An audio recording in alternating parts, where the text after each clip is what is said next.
Gente, são 12 horas, aliás, 1h17. Diante de incertezas econômicas e desafios climáticos, a recuperação extrajudicial pode ser uma alternativa para produtores rurais renegociarem suas dívidas. Mas como é que isso funciona? Vou conversar agora com um especialista em mercado financeiro que está aqui com a gente, Fabiano Tavares. Fabiano, está tudo bem? Tudo bem, Boa Jorge. tarde. Boa tarde, pessoal. Prazer estar novamente com vocês aqui. Antes da gente falar, o que é a recuperação extrajudicial? Jorge, a recuperação judicial todo mundo conhece, né? Sim. É a famosa que está na moda, que os produtores aí estão achando que só existe ela e estão recorrendo a ela. E aí a RJ vai para a justiça, né? A RJ depende de muitas coisas, depende de você fazer um plano de negócio, depende do juiz aceitar a sua RJ, depende da Assembleia que os seus credores vão votar. E os credores muitas vezes não vão ficar satisfeitos, não vão concordar com muita coisa. E tem brigas judiciais que acontecem por fora. A extrajudicial é totalmente sem depender da justiça. Então, como é que funciona? O mais importante de tudo... Vamos voltar um pouquinho, Jodebar? Por que o cenário está assim? O cenário está assim por alguns motivos. Até 2020, 2021, produtor de soja, milho e de gado estava surfando uma onda de altas constantes. Isso fez com que os produtores comprassem mais máquinas modernas, alugassem mais áreas para aumentar a produção ou comprassem mais fazendas. E o crédito estava bastante fácil naquela época, Jorge. Os bancos estavam bem querendo soltar dinheiro para todo mundo. E aí os produtores se endividaram. O que aconteceu? O boi virou para ciclo de baixo, o preço despencou. A soja, a mesma coisa. Saiu de 195 para 110, 115. E aí nós tivemos mais dois fatores que contribuíram para esse caos, né? O primeiro deles foi o fator climático. Nós tivemos instabilidades nas chuvas, de tal forma que as produções, tanto de boi por causa do capim e de grão por causa das chuvas, elas caíram. Então o produtor dependia daquela produção boa para pagar as contas dele e aí ele não teve uma produção boa. E para acabar de inteirar, o atual momento, né, da economia brasileira faz com que nós temos as taxas de juros subindo bastante. A Selic estava perto de 10, 11 e hoje está quase 15. Quando a gente fala assim, nós estamos falando de quase 4 pontos percentuais só, né, de 11 para 15, mas isso é muito, é quase 50% no aumento da dívida. Veja bem, vamos arredondar aqui 10 para 15, 50%. Então o produtor pagava lá 10 milhões de juros por ano e está pagando 15, no momento que o preço do produto dele caiu e, ao mesmo tempo, que ele fica dependendo aí. Então, em resumo, é simples. A capacidade de geração de caixa dele anual é limitada ou diminuiu. Só que os juros que ele paga todo ano subiu. Então, e aí a dívida cresceu. Exatamente. E ele percebeu que não dá conta de pagar naquele momento. E aí, o que eu vejo em todo o Brasil, para todo lado, é os produtores recorrendo à recuperação judicial. Eles acham que é o único caminho.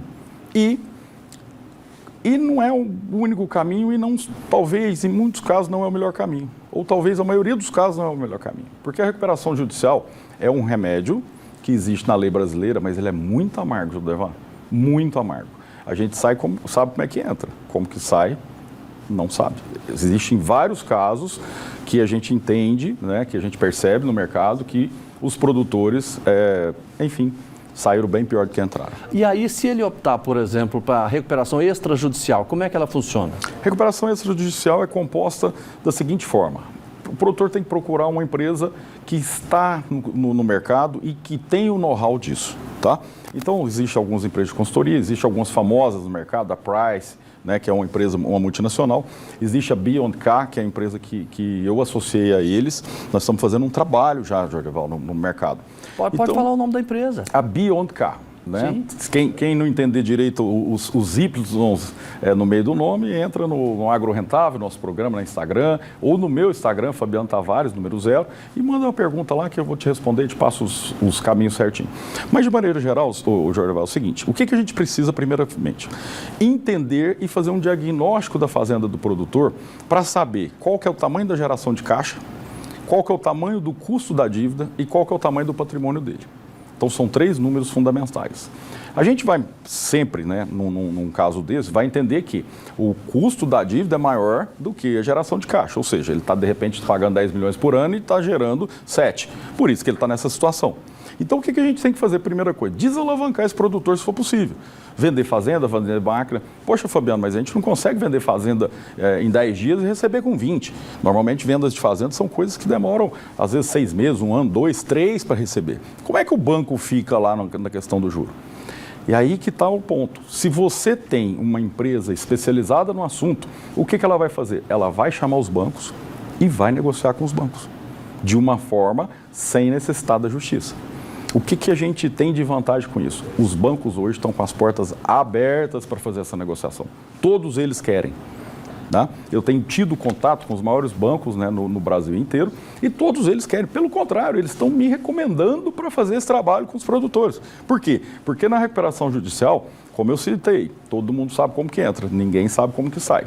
E eu garanto para vocês, na maioria das vezes, o produtor e o banco, eles não ganham com isso. Se o produtor e o banco não ganham, por que o produtor e o banco vão entrar numa briga dessa? Que depende de juiz, que depende da cabeça do juiz, tomar uma decisão por um lado ou por outro. Então, um bom acordo é muito melhor que uma ótima demanda. E aí os bancos estão totalmente com as portas abertas para fazer a negociação. Poxa, Fabiano, mas você está dizendo que os bancos estão te recomendando. Então é bom para o banco. Não, é porque a briga não é bom para ninguém. Então, os bancos estão dispostos a fazer um alongamento da dívida, a mexer na taxa de juro, a, de repente, esperar um pouco do juro para você, de repente, vender uma fazenda. Então, esse é o diagnóstico inicial, entender quais são os números. O segundo passo, negociar com os bancos, montar um plano de negócio e depois reconhecer, assinar esse plano de negócio. Daí para frente, o terceiro passo entra a parte de dentro da fazenda, que é a parte que eu faço mais profundamente. O que a gente pode fazer lá? Tem capacidade de aumentar a geração de caixa? A gente pode mudar a atividade dele, de repente ele está com vaca de cria, passar para boi de engorda, de repente ele está com soja, passar para milho ou feijão, alguma coisa assim. Aí, nesse momento, a gente vai fazer um diagnóstico técnico para tentar entender se ele tem um aumento da capacidade de geração. E aí, a gente vai fazer a baixa da dívida, a baixa do custo da dívida, que são os juros, e aumentar a renda do produtor. Para quê? Para num prazo de 3, 5, 8, 10 anos, lá na frente ele zerar essa dívida e voltar para o mercado. O melhor de tudo, Jordeval, é que é o seguinte, ele não vai perder o score nos bancos que ele tem. Ele vai continuar podendo captar no mercado, porque na recuperação judicial é o seguinte, a partir do momento que você começou, acabou. O mercado não te dá crédito de jeito nenhum e muitas vezes nem depois que você sai da recuperação. Tá, então, o caminho para você seguir, vamos falar claro, procura o Fabiano, gente. Entra no Agro Rentável lá, você vai tirar todas as suas dúvidas e ele conhece muito desse assunto. Abraço para você. Eu que agradeço, Jordeval.